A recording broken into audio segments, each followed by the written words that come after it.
హల్లెలూయా యేసు ప్రభున్ ఎల్లరు స్తుతించుడి. వల్లభుని చర్యలను తిలకించి స్తుతించుడి. Praise the lord. దేవునికి స్తోత్రము కలుగును గాక. చేరువచ్చిన ప్రియులందరికీ కూడా, వాక్యం వినేవారికి, ప్రభువును రక్షకుడును పాప విమోచకుడును మానవ రక్షణార్థమై సిలువకెక్కి ప్రాణము దారిపోసి రక్తము చిందించి చనిపోయి తిరిగి లేచిన యేసుక్రీస్తు ప్రభువారి పేరట వందనములు. దైవ గ్రంథం బైబిల్ నుండి సామెతల గ్రంథం 2వ అధ్యాయం 13-14 వచనాలు చదువుతున్నాను. అట్టివారు చీకటి త్రోవల్లో నడవలనని యథార్థ మార్గమును విడిచిపెట్టేదా. కీడు చేయ సంతోషించుదురు, అతి మూర్ఖుల ప్రవర్తన యందు ఉల్లసించుదురు. అట్టివారు అని అన్నారు. ఎట్టివారు అంటే దైవ జ్ఞానమును తృణీకరించేవారు, దైవత్వాన్ని త్రోసివేసేవారు,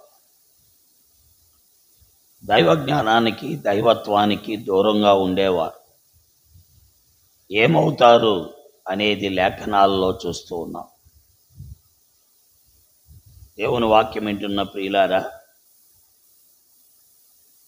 దేవుని వాక్యములో మనము దైవత్వాన్ని కానీ దైవ జ్ఞానాన్ని కానీ దేవుణ్ణి కానీ మనం తృణీకరించకూడదు.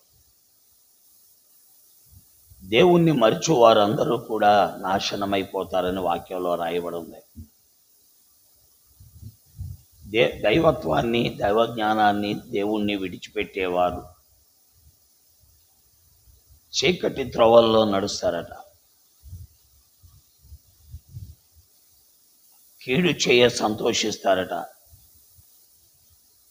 అతి మూర్ఖుల ప్రవర్తన యందు ఉల్లసిస్తారు. సమాజంలో దేవుడు లేనివారు, దేవుణ్ణి ప్రేమించిన వారు, దేవుణ్ణి మరిచేవారు, దైవ జ్ఞానాన్ని విడిచిపెట్టేవారు, వారు చీకటి త్రోవలు కోరుకుంటా కీడు చేయటియే వారికి సంతోషంగా ఉంటుంది. అతి మూర్ఖుల ప్రవర్తన వారికి ఆనందంగా ఉంటుంది. దేవుని వాక్యం వింటున్న ప్రియుడా, సహోదరి సహోదరుడా, మనం ఎలాగున్నాము అనేది ఆలోచించుకోవాలి. దేవుణ్ణి, దైవ జ్ఞానాన్ని, దైవ మార్గాన్ని మనం ప్రేమిస్తే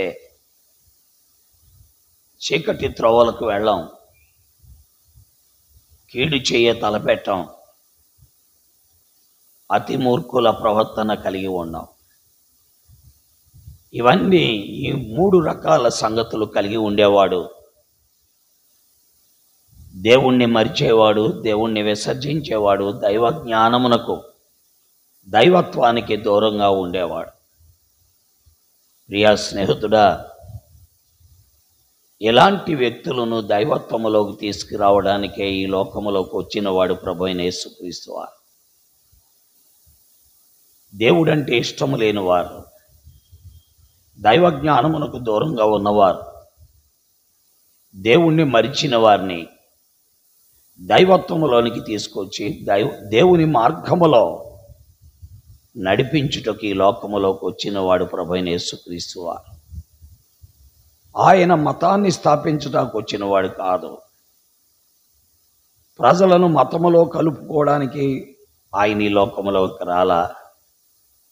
చీకటి త్రోవల్లో నడిచేవారిని చీకటి త్రోవల నుండి విడిపించటానికి,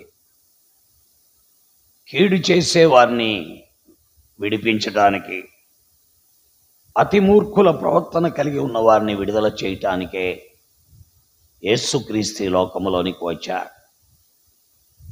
మన పిల్లలను మనం మార్చలేం, మనకు మనముగా కూడా మనం మారలేం.